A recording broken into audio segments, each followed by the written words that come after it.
Okay, I think we are live now. Yeah, today I'm gonna try to this course by Comeau. It's called, where is actually the name of the course? CSS for JavaScript developers. And the great thing about it is this learning in public section from the introduction module. And here's what. Please feel free to stream your progress on Twitch or YouTube, or share images from the course on Twitter or anywhere else. And yeah, this is something really exciting for me because I like to spend time learning something, and I want to try streaming. And this is, I always worried if I buy some course, I can't really share it on stream because it's kind of private, etc. And yeah, this piece is just exciting. So my story with CSS is like, I kind of familiar with it, but it's never was my like daily job. And I saw this course some time ago on Twitter. Some great people have get some cool feedback about it, and I expect it will be really nice. But personally, for me, at that moment, I wasn't expect to like interact with CSS, so I kind of wanted to see this course, but don't really need it. So, and at this moment, I expect I will be use kind of CSS in work those days, maybe with React. So yeah, it's just nice time to learn something new about CSS. I've started like module 0. It's like some it basically about recap on fundamentals, some terminology, etc. So yeah, so just kind of fundamentals recap. Yeah, exactly. So let's just continue with it. So this section about pseudo classes. Let's say we have a button and we want to change its text color when we hover over it. We can do this with the hover pseudo class. Yeah, I think this is something most of people here already, like really basic stuff. You hover and you have this colon hover. So the classes let us apply chunk of CSS based on elements current state. In this case, we are adding a blue text color when the element is hovered. This is similar to on mouse enter or mouse leave event in JavaScript, but with built-in state management.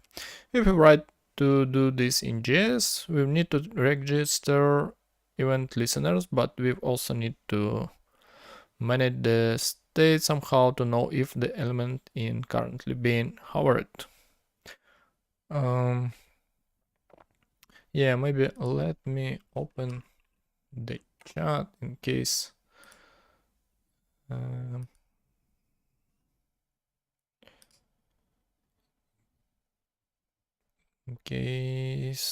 we have some viewers and people want to chat about it, so we can quickly take a look, maybe make it bigger. All right. So yeah, as a result, CSS make this kind of things much simpler. Yeah, of course, just have hover. In most cases, it just simply then do this on event listeners, like on mouse enter, on mouse leave. You need to write much more code for it, etc. As a result, okay, yeah, there is a lot of pseudo classes, and we'll learn about many of them throughout this course. For now, let's pick a couple more. What this link is? Yeah, it's to Mozilla MDN web docs and pseudo classes. And is there a list? A full screen, modal, picture and picture. It's really interesting one. I never saw them actually before. Autofill, enable, disable, read only, read write. Maybe it makes sense at some point to, yeah, go over one by one.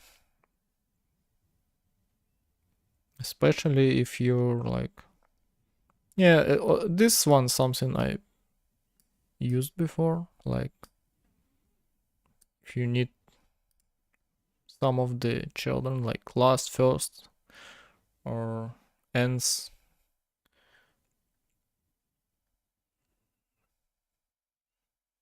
Three structural pseudo classes. Okay. And the first was, I wonder, element display state. Okay. Yeah, definitely a lot of them.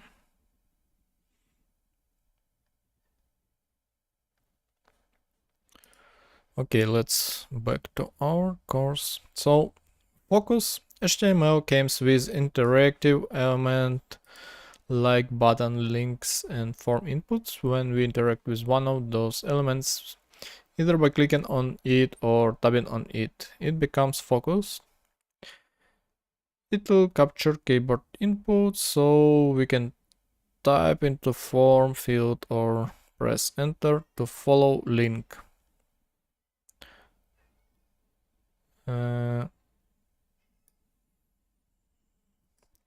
So there is style for focus of the button, and it is on hover, but if we press it apply this style, and we also can do this sorry, mess up with the shortcut. We can do shift tab to back and tab to forward.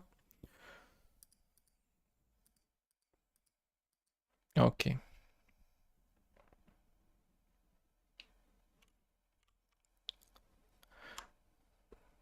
Yeah, unfortunately something wrong with my OBS. It won't show the mouse.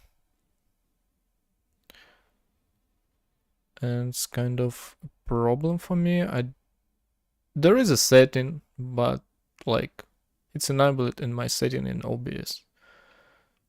But it's still not shown, so I need to fix it somehow. Maybe I need to reinstall OBS or something like this. So yeah, this is about focus stuff, not really interesting. Checked.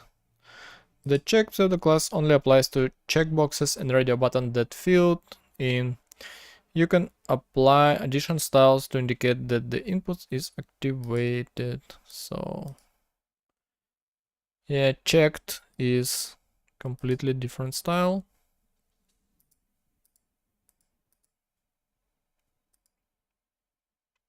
Okay. Browser don't offer too much flexibility when it comes to checkbox and radio buttons, but this is neat trick let you apply certain CSS properties depending on its status. Okay. First, last child. So the classes aren't just for states like hover, focus, checked. They can also help us conditional logic. For example, let's suppose we have a set of paragraphs within a section. So we have a section and 3 paragraphs. Now, okay, there is quite a lot of space under the final paragraph. Why isn't it symmetrical? The problem here is this rule. So the rule, yeah, we apply margin bottom. So we have margin bottom for each one, and we also have section padding. So for the last one we have section padding plus margin bottom,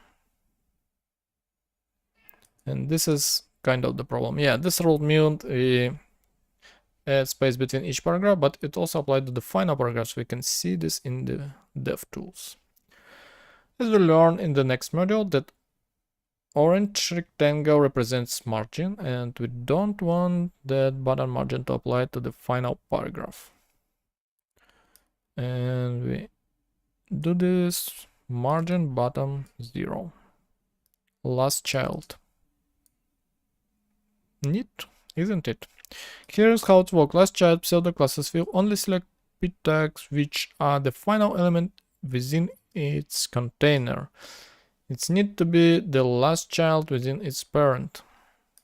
Similarly, the first child pseudo class will match the first child within the parent container. For example, yeah, just make first one red with this pseudo class.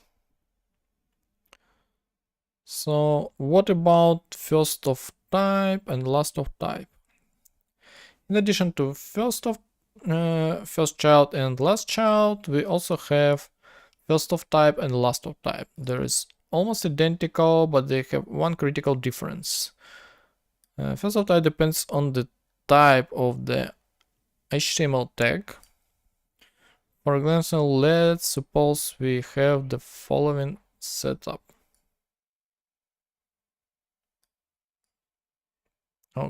Okay.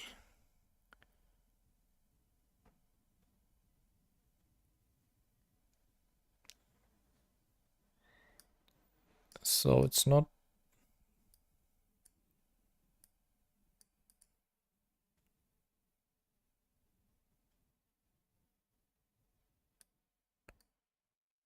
working, right? It's not red. So the first child within the parent section tag is an h1. This is interesting. Our first child is looking for solution where a paragraph in the first child within the parent container. It doesn't work in this case, but if we switch to the selector p first of type, it does work. Oh, this is interesting one.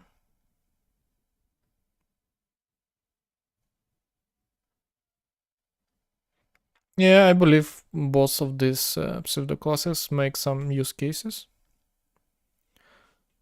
Quite interesting. So yeah, the first of type pseudo class ignores any sibling that aren't of the same type. In this case, p first of type is going to select the first paragraph within container regardless of whatever or not is the first child.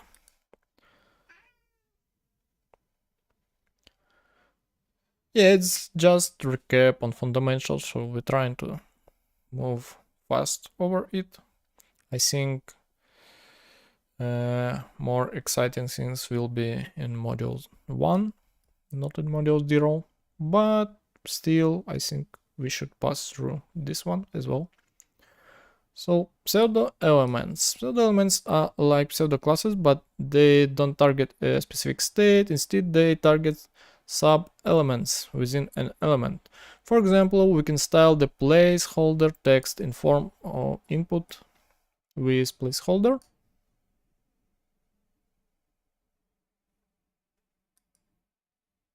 Okay, placeholder, yeah.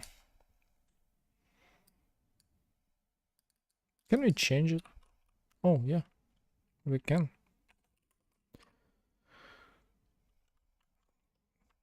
Yeah, golden road is cooler.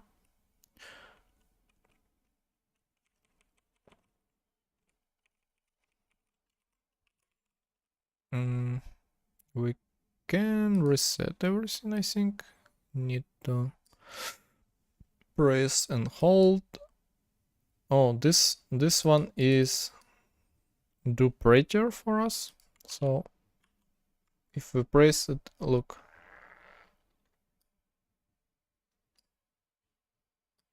It reformat with the pressure.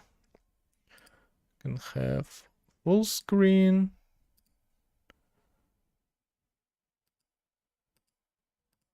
And this number of the lines. Okay. Yeah, just remind myself how this playground works. So in terms of syntax, set elements use 2 colons instead of 1. Okay. So some pseudo elements also support single colon syntax. Okay. Actually, I don't think I ever use placeholder. Maybe. Somewhere back in the days. If we stop and think about it, something pretty interesting is happening here. We have explicitly created a placeholder element, but by adding the placeholder attribute to the input tag, a pseudo element is created. This is why they're called pseudo elements. Those selectors target elements in the DOM that we haven't explicitly created with HTML tags. Okay. Placeholder and accessibility. You may have heard that placeholders are bad for accessibility and shouldn't be used. My personal opinion is that they're alright to use when they used properly. The trouble is that many developers use them improperly. Placeholders are criticized because the text is typical very light. If someone has poor vision, they might not be able to read the text at all. Here's the thing. So placeholders aren't meant to contain a critical information. They are meant to provide an example, to give folks an idea how to format their data. They should never be used to label an input. Use a label element instead. Okay, this is not a really interesting topic for me right now. Maybe I will back to it in some future. Before and after. Two of the most common pseudo elements are before and after. Here is an example. So before we want this arrow,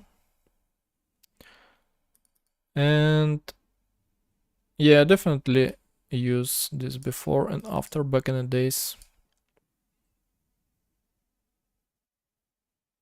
for some interesting styling, but yeah, some icons like copyright or something like this.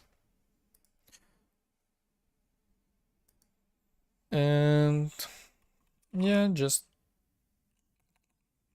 let's a bit messed up with it to see how it works. So we can put some content in the before and after of the element, and maybe we can write another paragraph.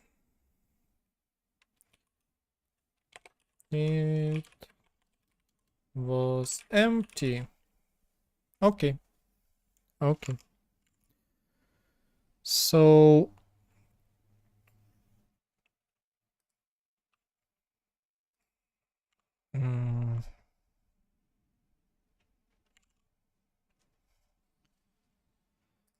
the set elements are added inside the element right before and after the element content. We could rewrite the above example like so.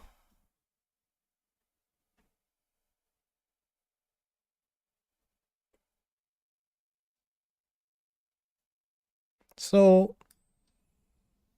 Instead of, we can use span.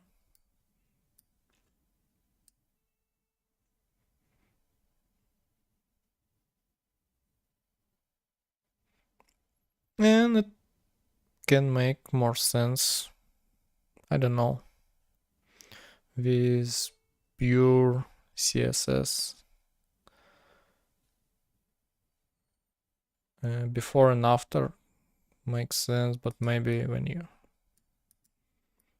messing up with elements, I don't know, for me, like if I use Tailwind and React JS, I can have everything just like div. But yeah, I'm definitely missing some rules about how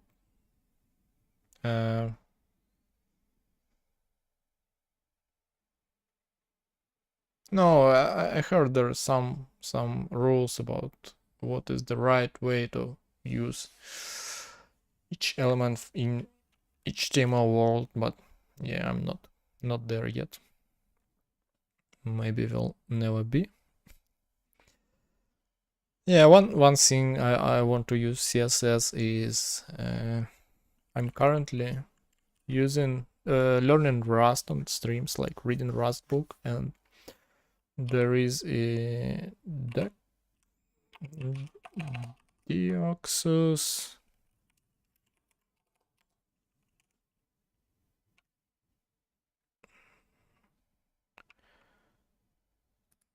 So there is some user interface framework in Rust, but it uses CSS for styling.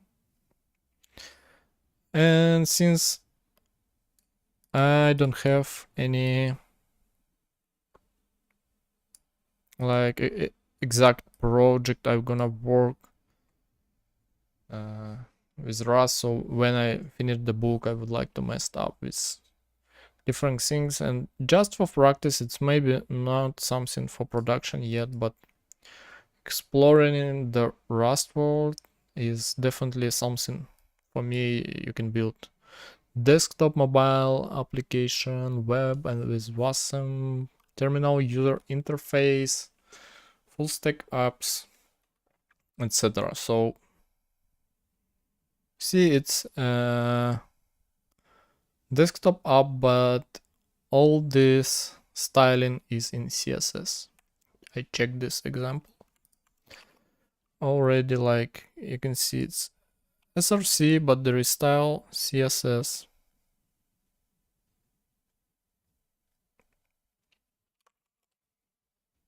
Again, I'm not sure, it's like 0.3, and if you ever want to build some production project with it, at least at this stage, but just for like pet project learning Rust, for me it's like something really good. Anyway, let's back to our course. We was in the place where we replace before and after pseudo elements with the spawns.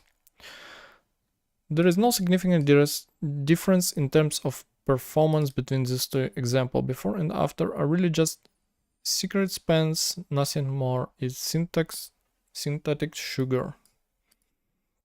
Okay. In general, we probably shouldn't use those two pseudo elements in vanilla HTML CSS world. It can be helpful to bundle content with a CSS selector. In the era of components, however, we have better ways to bundle and content. Yeah, this is actually what I was thinking, that maybe if it's plain HTML, CSS, it's nice, but in such thing like React.js, it may be better just use additional element like spawn and that's it.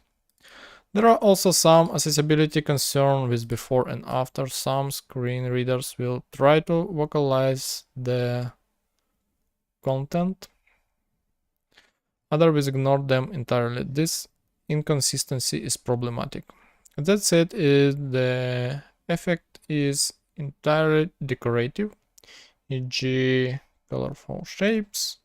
I believe it's fine to create them with an empty content string.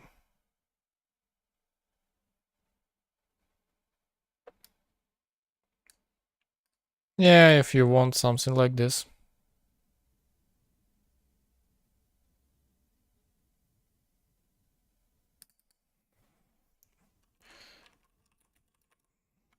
Can we do it like this?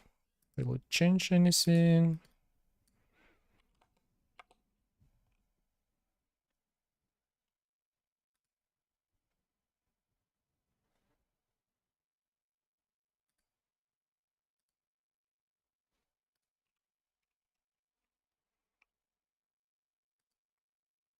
It's not changing the result if I modify it.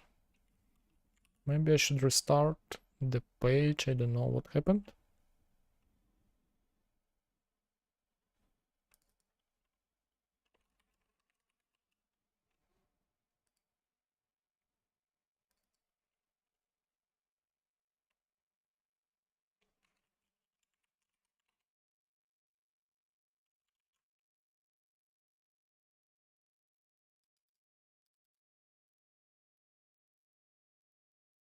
I wanted to have it in one line. How can I do it?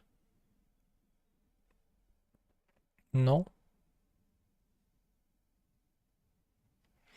Okay. Think we will learn in this course. So, combinators.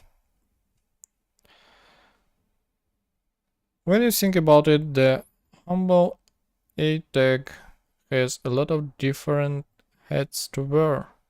The same element needs to handle navigation link in the header as well as inline links in an article. What if we wanted to only style navigation links? Well, we could do that using a combinator. So combinator, yeah, this is structure. It's not just a single tag in selector, but we have like a tag in the navigation tag. Only in this case we apply this style. By putting space between nav and a, we're combining two selectors in very specific way. We are saying that the styles should only apply to a tags that are nested within nav tags. The first two links in this snippet qualify, but the last one doesn't. The term combinator refers to a character that combines multiple selectors. In this case, the space character combines nav and a to create descendant selector. The descendant selector will apply to all descendants, no matter how deeply nested they are. For example, the anchor tags will still work even if they inside a list. So yeah, the rules still apply even it's not directly, but yeah, it's still there.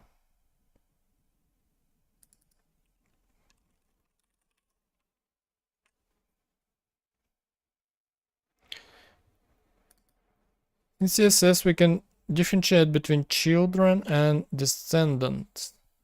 Think of family tree. A child is only one level down from the parent, and descendant might be one level down, child, two level down, grandchild, three level down, etc. What if we only want to target children and not deeper descendants? Here is an example using another combinator. Take a minute and poke it at it. I'll explain what's going on in this video below. in the video below. Okay, so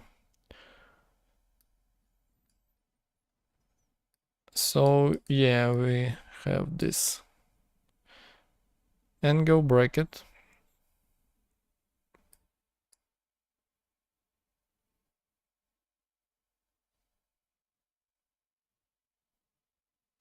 Main list, and we have dotted for the main list.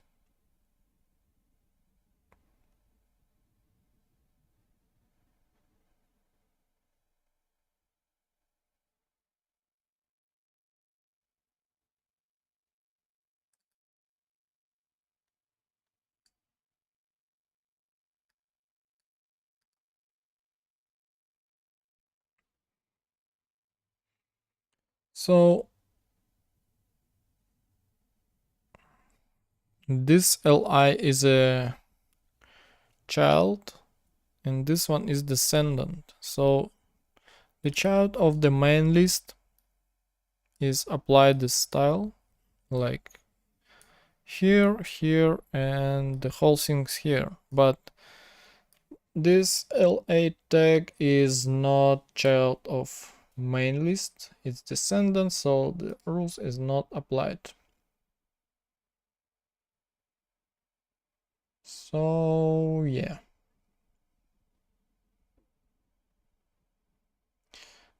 This video was recorded in the earlier version of the code playground. The code is the same, but there are some aesthetic differences.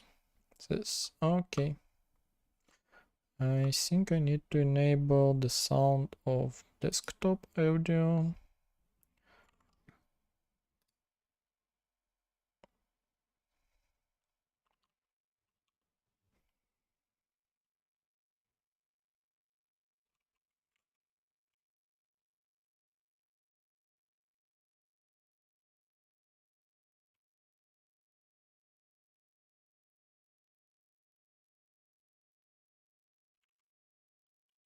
Yeah, I have 1.8 speed for videos, but we can slow down if we need.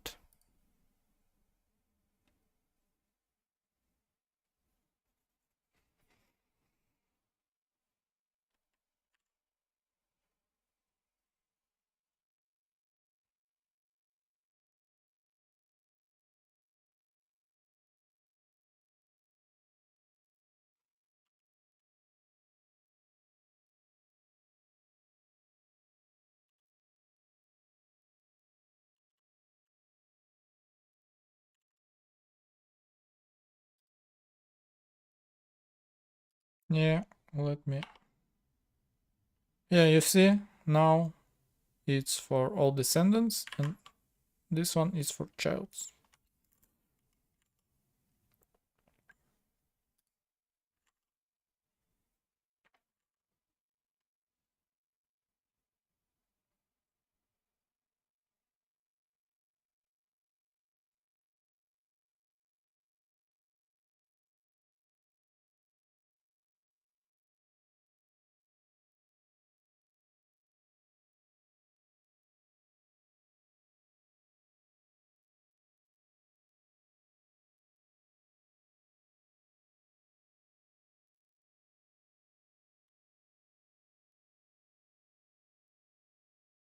Yeah, to be honest, nothing new, but yeah, I already. No, actually, I don't know. Maybe I knew it some back in the days, but and use it, but now it's completely lost in my mind. So it's good this to have this fundamental recap.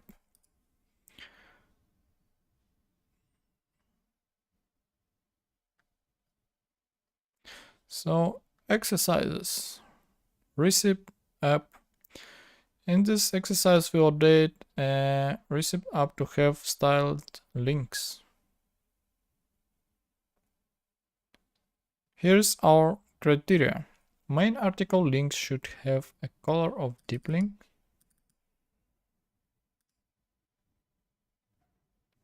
So this one, pinky one, with no underline. Hovering will show an underline. Link in the aside should be black with an underline. Hovering will hide the underline. We should solve this problem by writing new CSS selectors, not by adding new classes to the A tags. We shouldn't have to modify the A tag at all. So let's do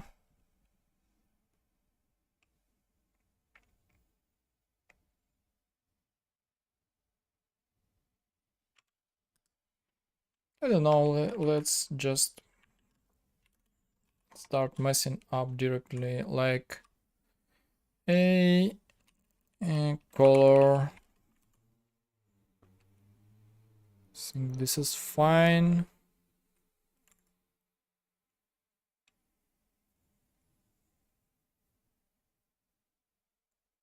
Now with no underline.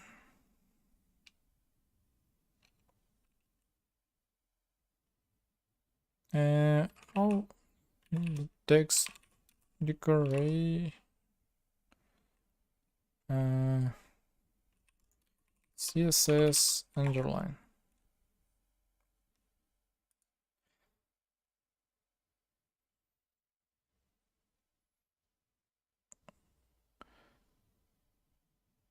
So I guess we need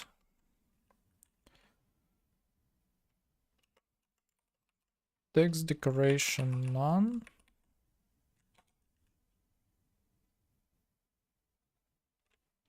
Should I have like semicolons, right?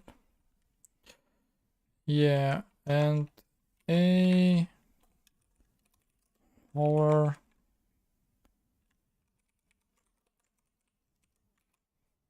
text decoration. What? Underline.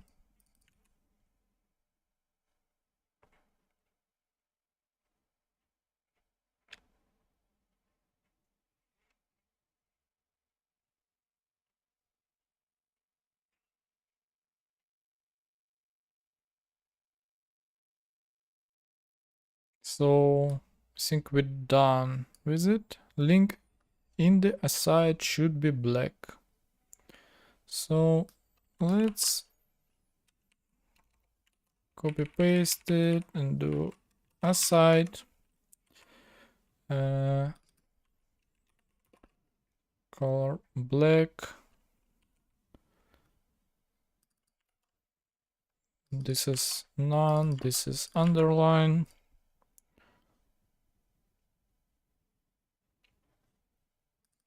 Yeah.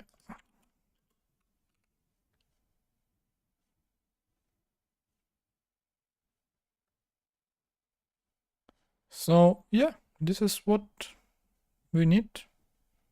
I don't know, is it the best way to style it? Here's our other styles.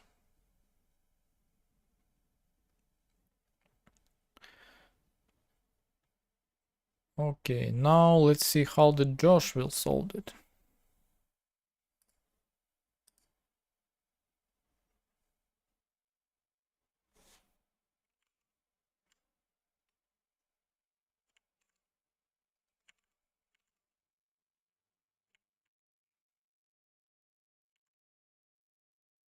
I think I messed up.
So yeah, basically solution the same as we did, just we don't apply it to the specifically to the article because we haven't think in the context of the project. We just yeah, I thought it in the context of the just exercise, but yeah, the project context it would be something like this. Okay, let's go on. There's the color. So color in CSS is a huge topic and one that we'll revisit throughout this course. We'll learn how to do lots of phenomenal things with color, but for now we'll focus on the basics. We can adjust the text color of specified elements using the color property. Okay. Color formats. CSS include many different ways to represent color. A lot of developers use hex codes, but I believe there are better options. Let's see what those options are. Prefer a text format. The video below explores how 4 different color formats works. If you prefer to read an electronic article on the same subject, check out my blog post. So yeah, this is the free blog post, I believe.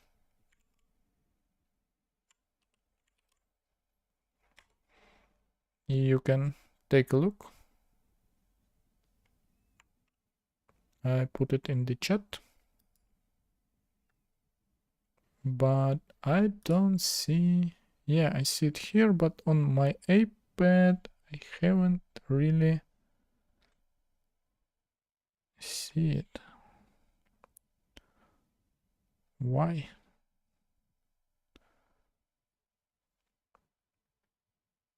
So watching chat on the iPad is completely useless.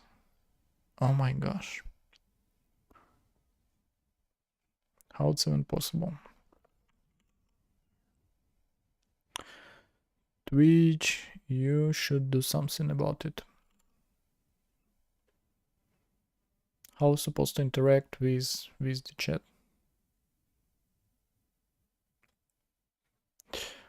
Alright, so what we're gonna do? Will we watch the video or read the article?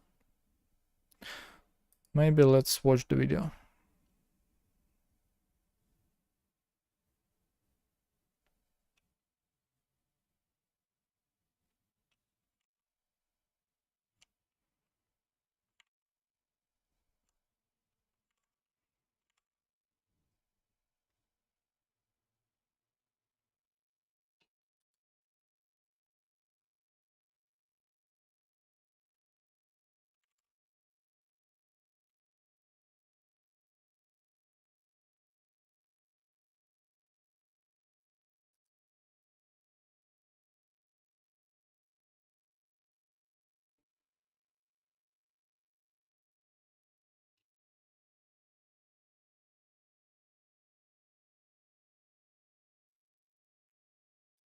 Yeah, I completely agree. So completely not readable, but I personally do some copy pasting of these hex values and use it.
Yeah, so far there is nothing to discuss, just recap.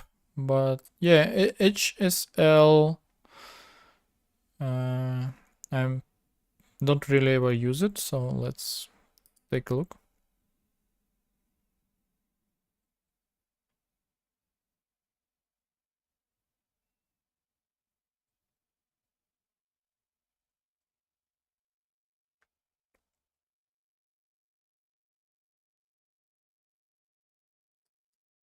It's kind of cool. Is it here in the article?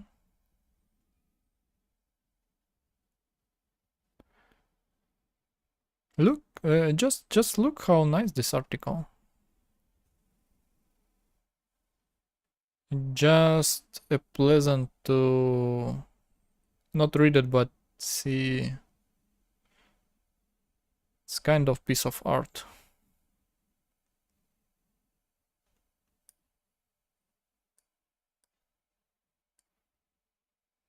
Yeah, so the RGB. So yeah, so representation of each format visually is super nice. And what about HSL?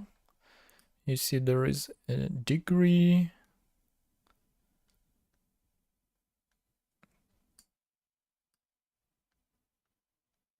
So nice. I don't know what you guys think.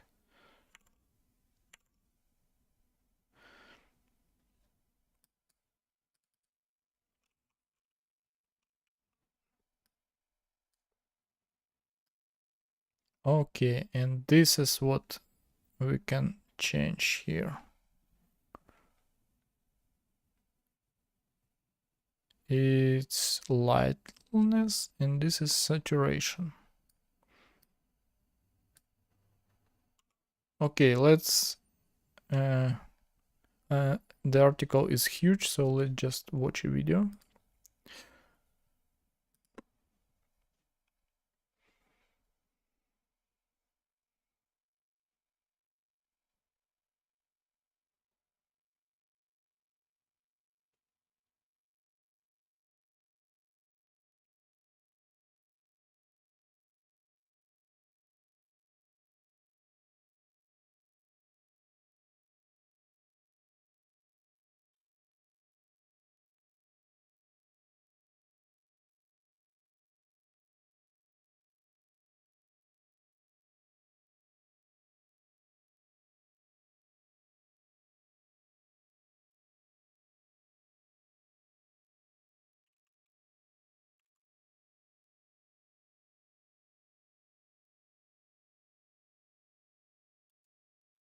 Sorry, now I'm worried that I cannot see my chat updates in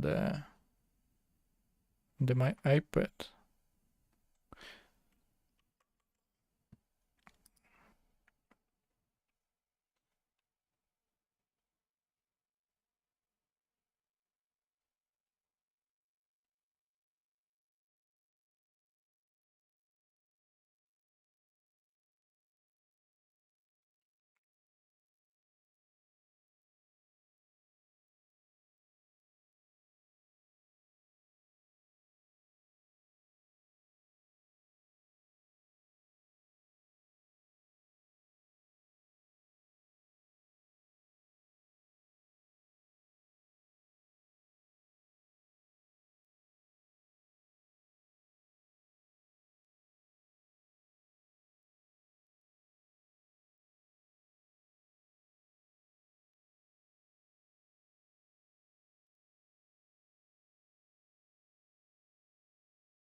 Okay, so yeah, colors itself is a huge topic, and Yeah, my cat want to participate in the stream. Aren't you? Okay, okay.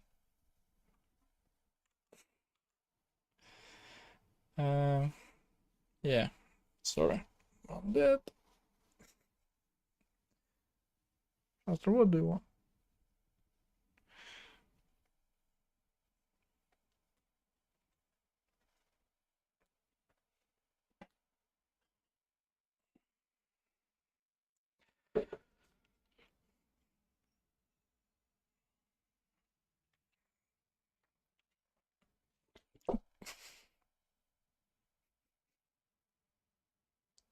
I will play with you later today. Okay.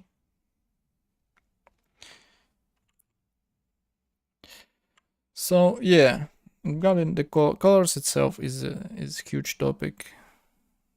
Interesting to explore, like color schemes, this hue brightness. I don't really have any opinion on how to use it, like in CSS.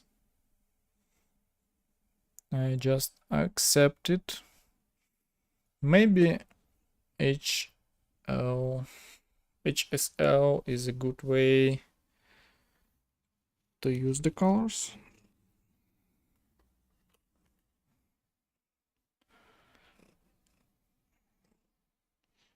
Yeah, my cat wants to communicate a bit. Okay, sit with me. But yeah, anyway.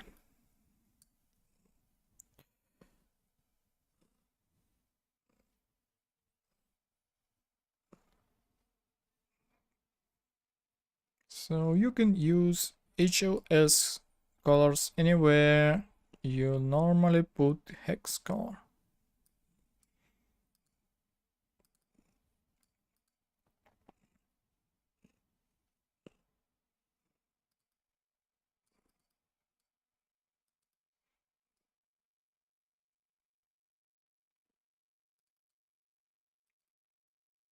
Yeah, I see it kind of makes sense to have, maybe if you need something a little bit brighter, or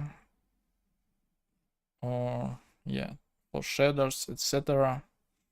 But generally, I would say it maybe makes sense to have some color scheme.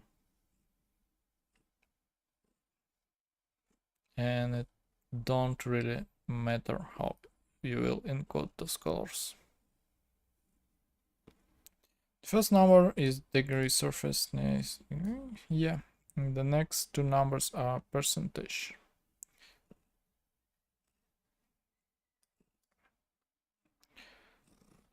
The transparency.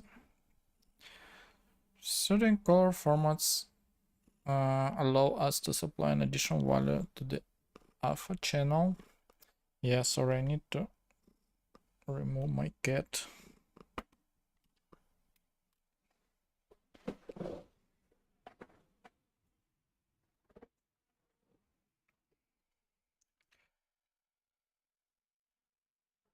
So yeah, sorry.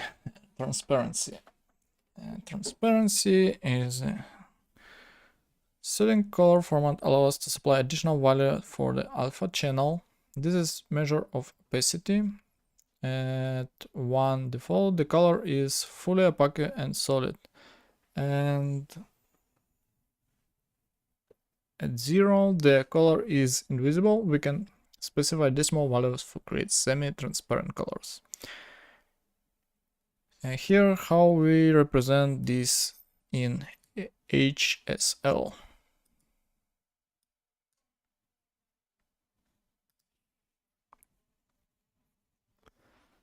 So H is the same. Oh, the color completely same, but this division is, this is 1, this is 0.75, 0.5. This is 25% of opacity. Okay. What's the deal with the slash? Many students have asked about this funky syntax. Why is there is a slash in the HS function? The slash character is becoming a more common pattern in modern CSS. It isn't about division, it's about separation. The slash allows us to create groups of value. The first group is about the color. The second group is about its opacity. Later we'll see how the same syntax can be used with border radius to separate horizontal and vertical radius values. It's also used in CSS grid when an element spawns multiple rows or columns.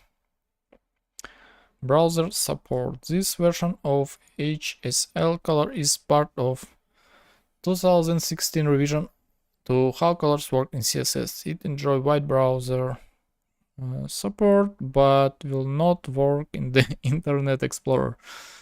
Yeah, this is something about old memes, but maybe still makes sense in some places in the world, but hopefully it's never touch me. So background colors. The color property only affects the color of the text. If we want to set a color to the element background, we can use the background color property. Here is how we can create highlighter effect.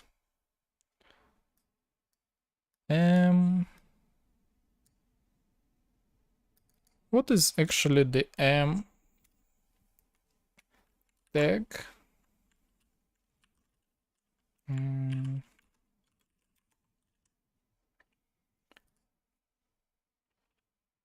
Maybe let's use Mozilla. HTML text element marks text that has stress emphasis. The M element can be nested, with each level of nesting indicating a greater degree of emphasis.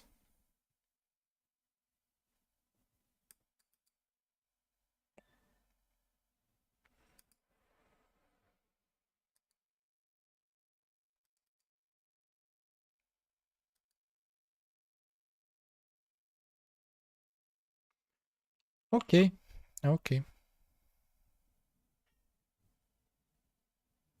Let's see how we can pass images and gradients to be used instead of solid colors and all of the cool things we can do with them.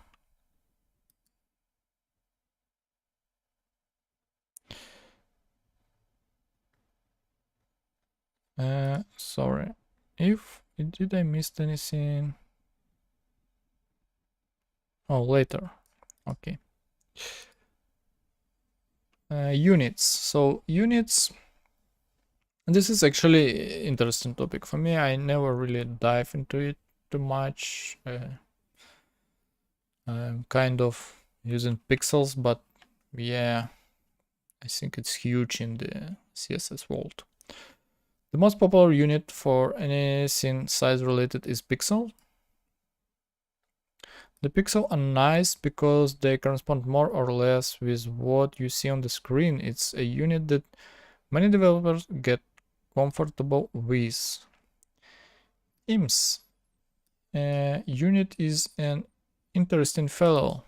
Its relative unit equal to the font size of the current element.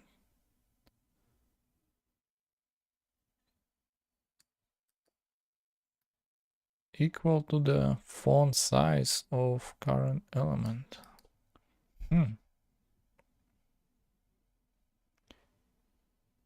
If a heading has font size 24 pixels and we give it a bottom padding of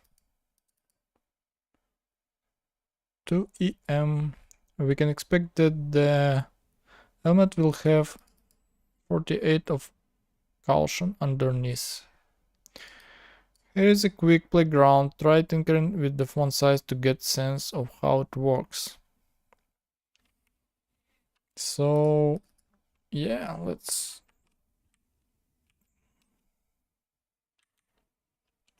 do 12.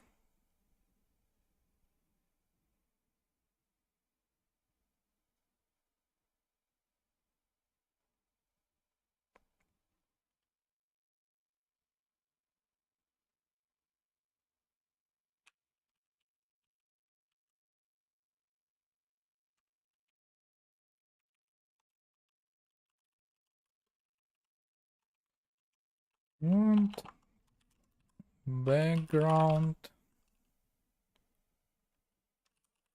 is it like this? Red?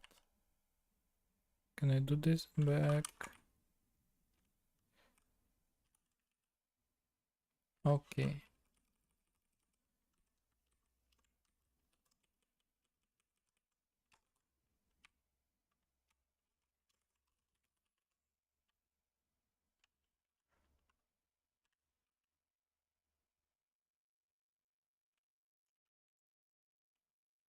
No, maybe not body, but some div. And let's have a div.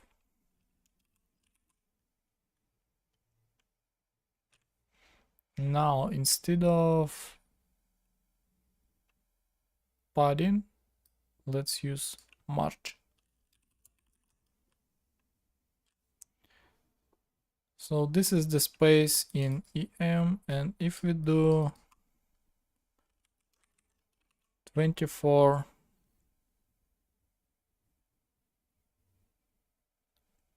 this is much bigger. Like you see, it's bigger than div, and previously for 12 it's not. Okay. I would say it's pretty confusing measurement EM. Here's another example. Try to change the font size to see how that affect the child spawns.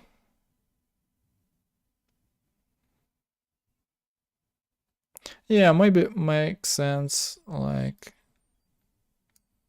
in kind of these examples. Like we want to have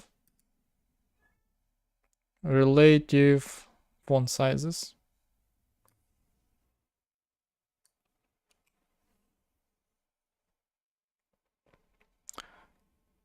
How often should you use IMs? I don't often reach for them.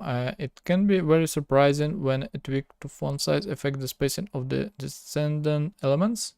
This is especially true when it comes to modern component architecture. Using IMs means that a component's UI will change depending on font size of the container it's placed within. This can be useful, but more often than not, it's a nuance. Yeah, this is what I think as well. It's kind of not straightforward, but maybe there is some particular use cases. The RAM unit is much more useful in most circumstances. RAMs. So the RAM unit is quite a lot like EM unit with one crucial difference. It's always related to the root element, the HTML tag. All of the RAMs across your app will be taking their cues from that root HTML tag by default. The HTML tag has font size of 16 pixels, so one RAM will be equal to 16 pixels. Check out the following playground and then change the HTML element's font size. I want 1 pixel. Okay, let's do. Okay, not that crazy, but 24, maybe 12. All right. Notice how all the text scales accordingly when you change the root font size. That's why people like the RAM units. Now, no matter where an element in the DOM tree, the RAM is consistent. It behaves consistently and predictable, the pixel, but it respects user interfaces when it comes to increasing, decreasing default font sizes. Please note you shouldn't actually set a pixel font sizes on the HTML tag. This will override a user chosen default font size. The only reason we are doing it here is to demonstrate how the RAM unit works and to simulate a user changing their default font size. If you really want to change the baseline font size for RAM units, you can do that using the percentage.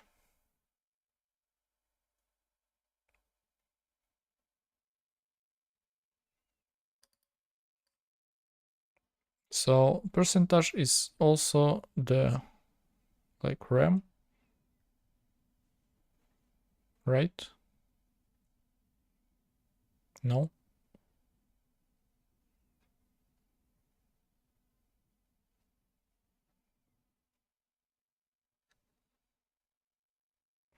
Oh, it's percentage for HTML. Okay, yeah, I got it. So percentage. The percentage unit is often used with width and height as a way to consume portion of the available space. Okay.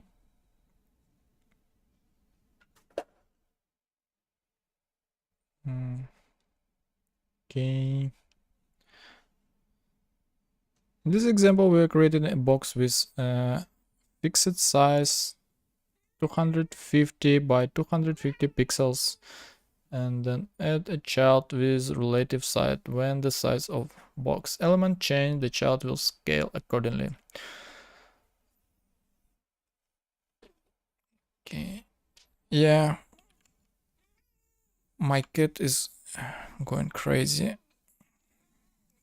Let me fix.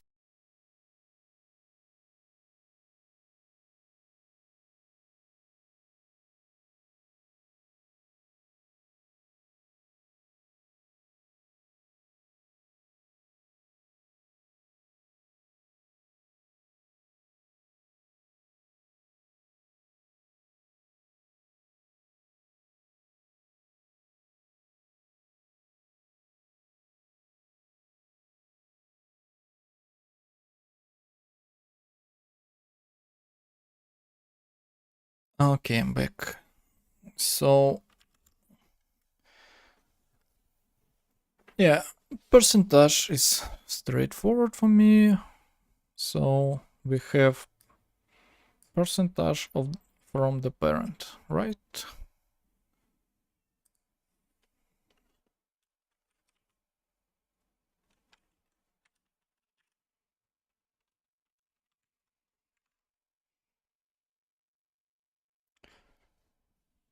So there are some interesting quirks when it comes to percentage-based values. We'll see them throughout the course, like when we talk about height algorithm or aspect ratios. When should I use which unit? Okay, I recently published a blog post, The Surprising Truths About Pixel and Accessibility. This blog post aims to answer the pixels with RAM thing once and for all. In the future, I plan on integrating this blog post in this course. For now, I strongly recommend that you check the blog post out. Consider it a bonus lesson from this course. So far I see the blog post of Josh is super cool pieces. I encourage you, if you're looking for learning about more about CSS or whatever his blog post about, just go straight to it. It looks so good. Mm.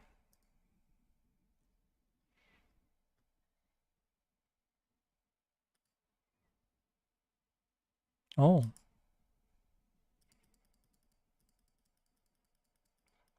oh, such a nice feature. Okay, just go to Josh website and try this one. You can even don't read the article, but this is amazing feature.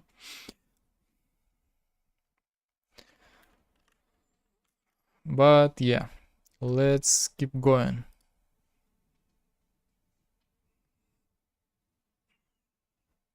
Typography. When web designers are learning how to design the web, they thought that text is the most important aspect. Remove the text from the page and it becomes totally unusable. The same might not be true for images or colors or styles. CSS gives us many levers we can pull to tweak the text on our page, and we'll go deep into them later on. For now, let's cover the fundamental of the styling text. Just the beginning. Hey there, just a friendly reminder, this model isn't meant meant as a quick recap. We'll go much deeper into many of those ideas later in this course. For example, Module 6 is all about typography and images, and we'll learn way more about how to style text on the web. Yeah, again, it's fundamental recap, just quickly going through different fundamentals of CSS, and the real entertainment will start on the module 1, I guess. So yeah, font families. You can change which font is used with font family property. It's called a family because each font consists of multiple character sets. For example, Roboto includes 12 individual sets for font weights with 2 variants, normal and italic. So yeah, we actually use Roboto on current project, and this is 100, 400, 700. I think there is more. Yeah. Anyway, there are a handful of web-safe fonts. There are fonts that come pre-installed on all major operating systems like Arial, Times New Roman, Tahoma. Fonts families come in different styles. The two most popular, serif and sans serif. Serif is a little adornment at the edge of strokes.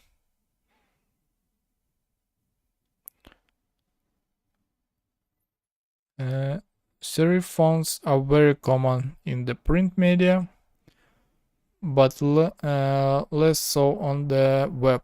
They tend to create more sophisticated edged look. On the left is sans serif font with straight edges. On the right is serif font with curled tips. This is interesting piece. I never heard about it actually.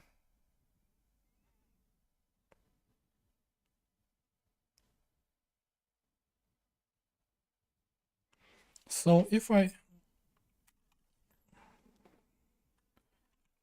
go to Helvetica,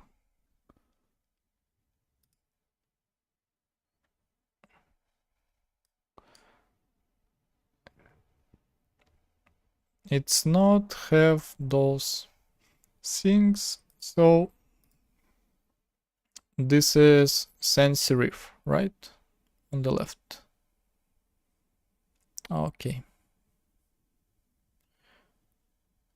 Serif, or if we change,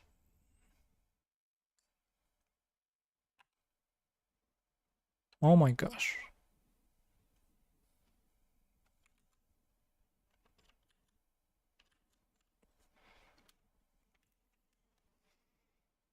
Yeah, I actually saw this sensory serif thing, but I don't even realize what it is. This is cool.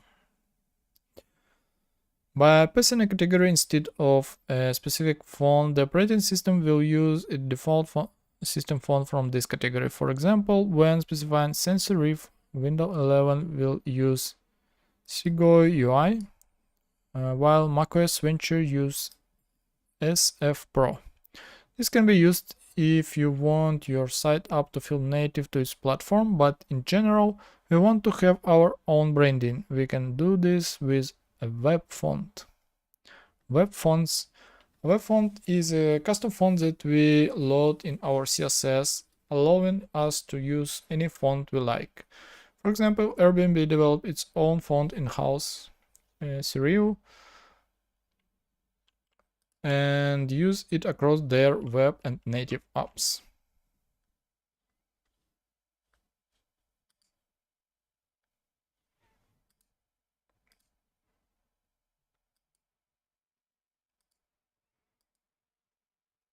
Is it free?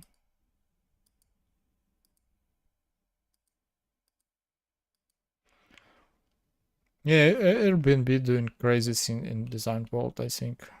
I heard they spent like huge money on the design just recently, I don't know, in some tweet or somewhere else. And look, they have their own font. Crazy. So yeah, we'll explore this concept in depth later in the course. For now, here's what we need to know.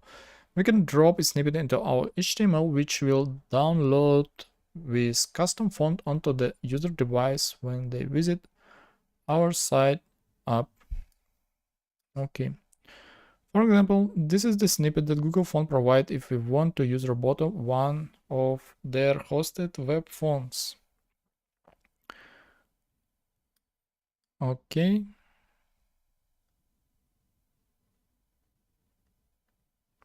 This HTML snippet will make the web font available for us to use in our CSS.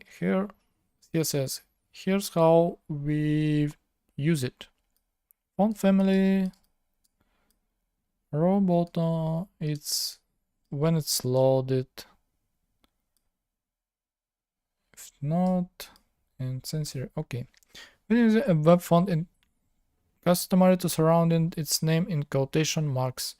Like Roboto, this is technically only required if the font name has multiple words, but it's a worthwhile convention to make clear that it refers to a custom web font.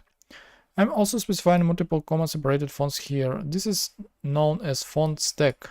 The idea is that the browser will use the first available font from the list.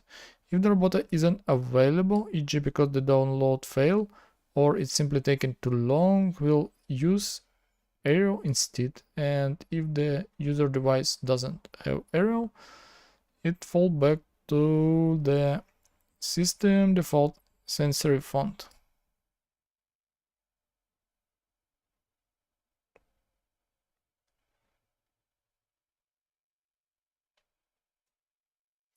Typical text formatting.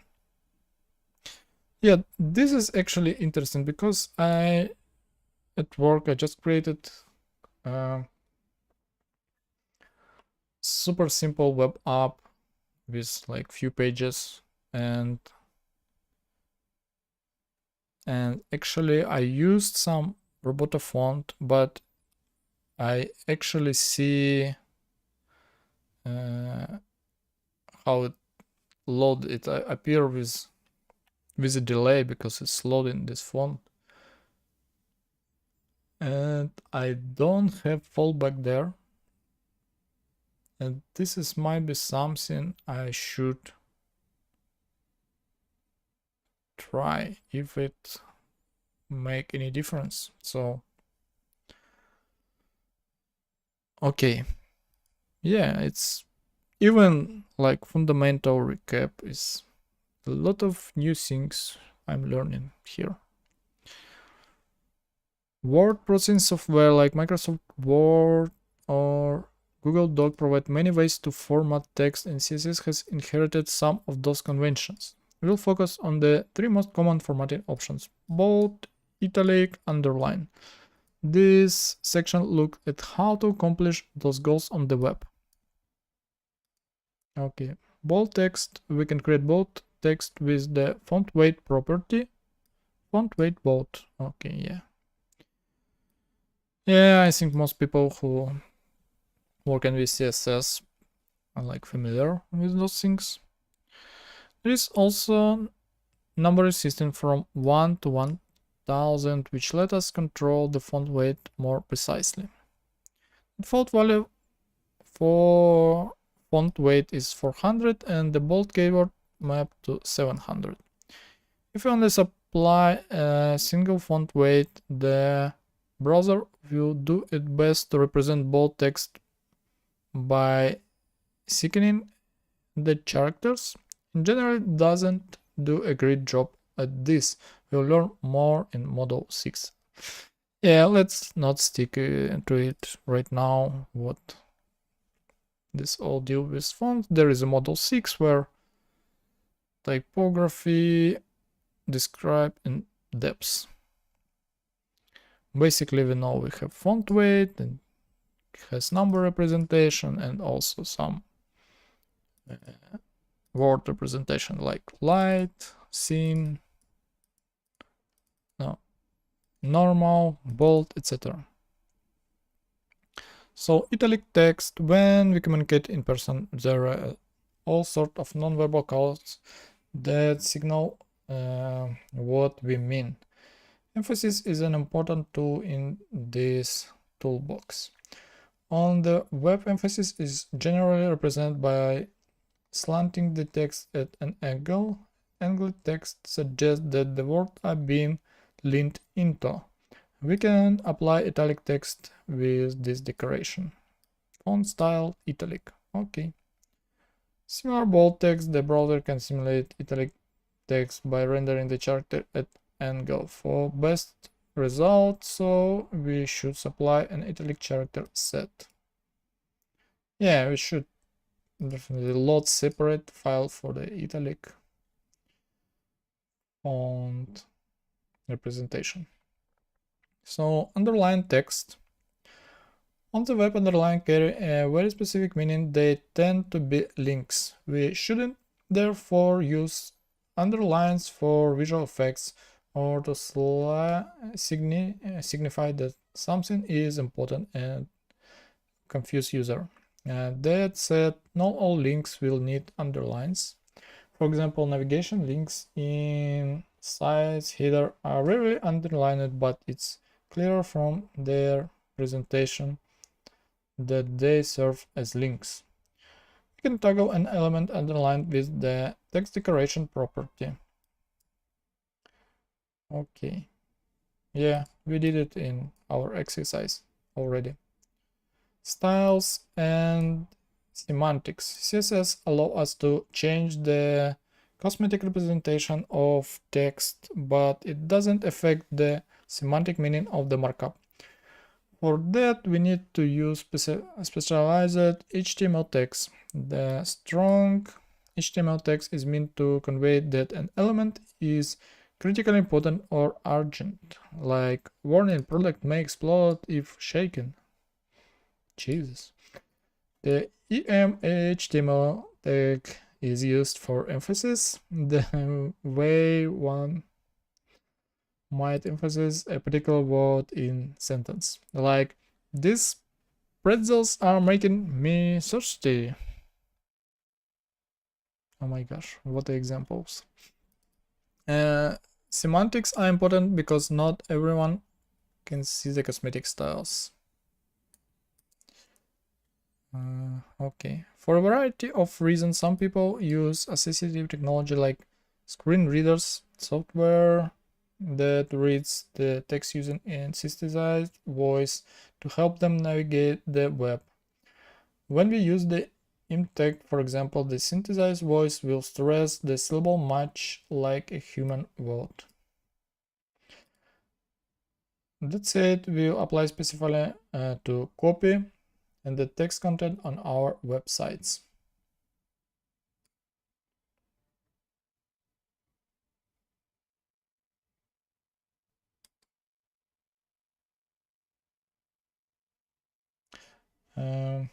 We don't need to follow the same rules when it comes to our UI elements. For example, we might want to make an input labeled bold, and we can do this purely in CSS without using a strong tag. So B and I tags, before we had strong im, we had B for bold and I for italic. When HTML5 came around and introduced semantic markup, Those two tags are deprecated in the year since, however, the tags have been undeprecated and given you semantic meaning. It is used for draw attention to text without applying that it's urgent or important. Is used to highlight out of place content like foreign words or the internal thought that character is having a fiction. Okay. Now, I'll be honest, I rarely use B and I myself. I don't know why you'd want to draw attention to something that isn't important, and it's not clear to me what the semantic benefits are of the I tag. It is important to use semantic HTML, and we'll see plenty of examples throughout this course. My personal opinion is that I rather focus on higher impact things. Okay, so far I never thought about semantics, but right now I see it's something about accessibility, so at least for this from what I learned today. Let's move on. Alignment, another word processing concern. How do we tweak text alignment? We can shift characters horizontally using the text alignment property.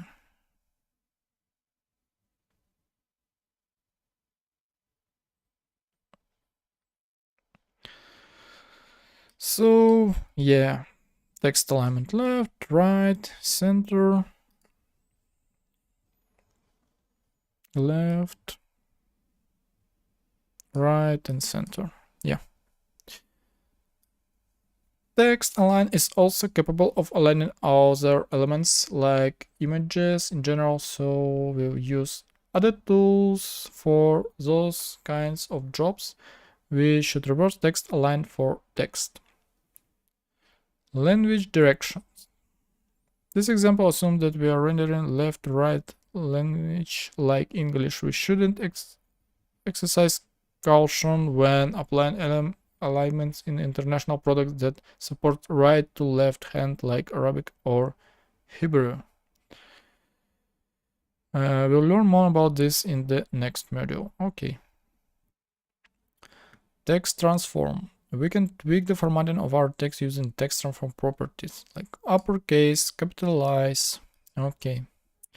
Why the text transform when we can edit the HTML? It's advisable to use this CSS so that the original version can be reversed. In the future, we may wish to undo the all caps treatment. If we have edited the HTML, we have to track down and change every single instance. But if we do it in the CSS, we only have to remove a single declaration. Yeah, of course, makes sense. Spacing, we can tweak the spacing of our chapters in two ways. We can tweak the horizontal gap between characters using letter spacing. Okay, let's do 13 here. Whoa.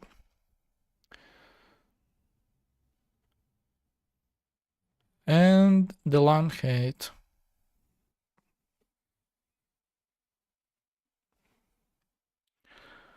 Line height is a bit of an odd duck because it takes unitless number. This number is multiplied by the element font size to calculate the actual line height.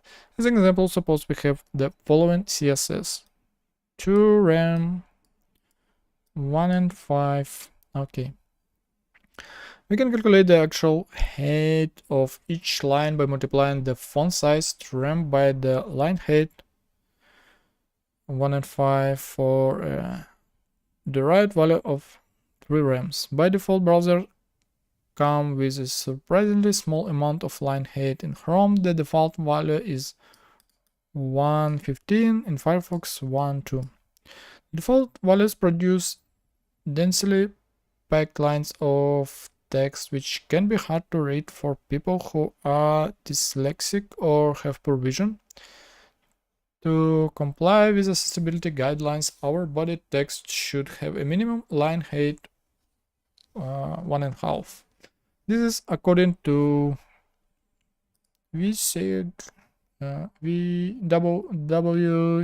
WCAG text spacing guidelines. Where it was actually opened? Oh, okay, it's here.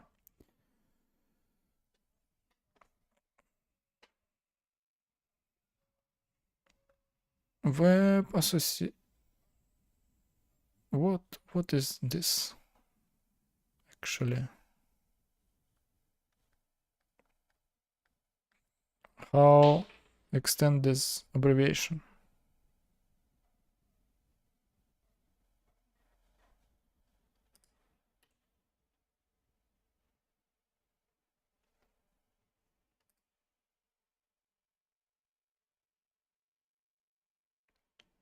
So yeah, web content accessibility guidelines. Okay, this is accessibility guidelines association. Okay, it's possible to pass other unit types in pixels RAM, but I recommend always using this unitless number so that the line height always scale with the element font size. If you use G6 and React, there is a bit of gotcha here. Let's take a look. I'm using React. If you use inline style in React, you may be used to doing something like this. Maybe. In this case, we are setting an element font size to 18 pixels, but we haven't specified the pixel unit. React apply it for us automatically to make our life a bit easier. This won't work for line heights though. With line height, unitless values are valid, and so React can assume that you wanted to use pixels. In this example, the lines aren't 24 pixels tall, they're 24 times taller than normal. To solve this problem, you can specify the value as string, but the better solution is to do mass and use unitless value.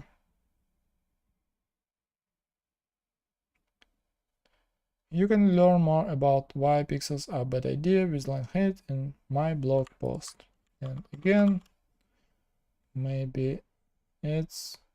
Oh, we solved this one already. We put our hearts there.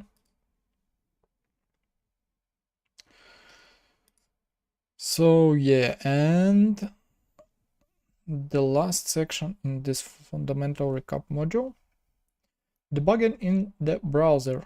Learning to effectively use the developer tools to debug CSS is a critical part of becoming proficient with CSS. We'll learn as we go, but here's a quick intro with some of my favorite tips.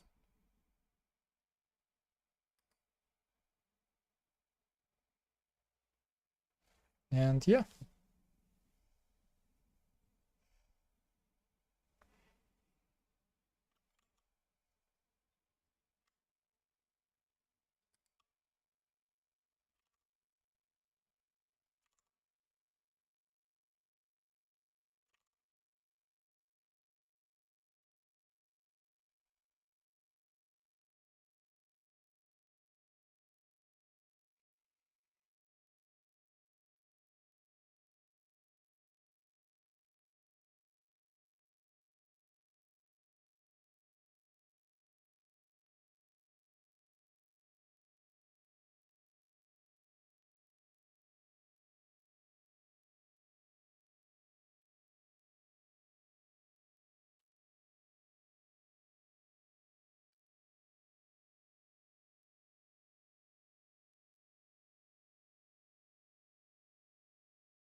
Yeah, I like this trick with comments.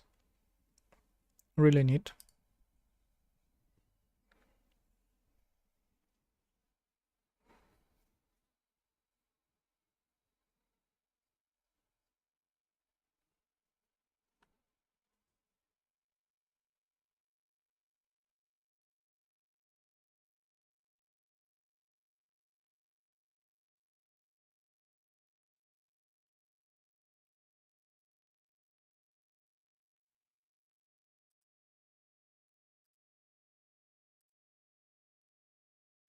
This is something I actually want to try.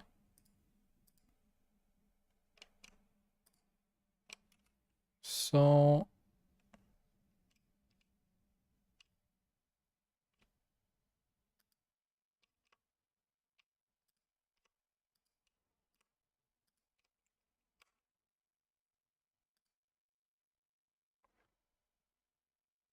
oh, this is cool.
Okay, so the trick is it's it's in Firefox. Okay.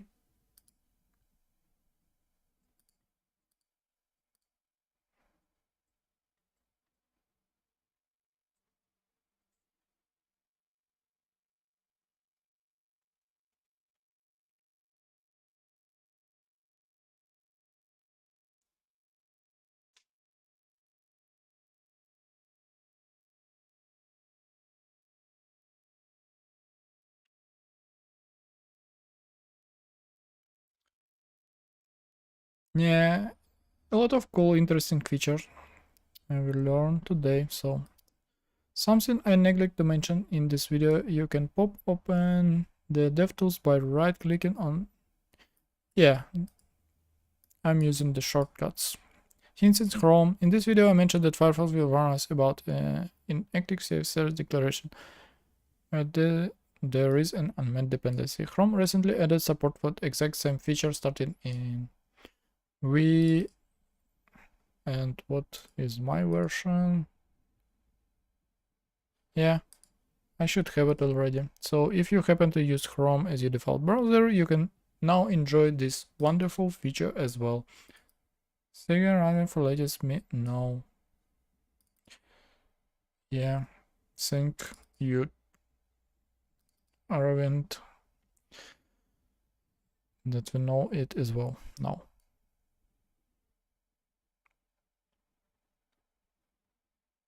Rendering logic. So this is the place where real course starts, I guess. But yeah, I'm going to back to it somewhere next time. Yeah, I'm going to continue my Rust book reading streams. Not sure about CSS. Maybe, depending on my mood, what I want to do today, I will switch back and there, but personally, I will to finish the Rust book, because if I'm doing it too slowly, I started to forgetting things, etc. So let's see. But yeah, anyway, thank you for watching. We'll see you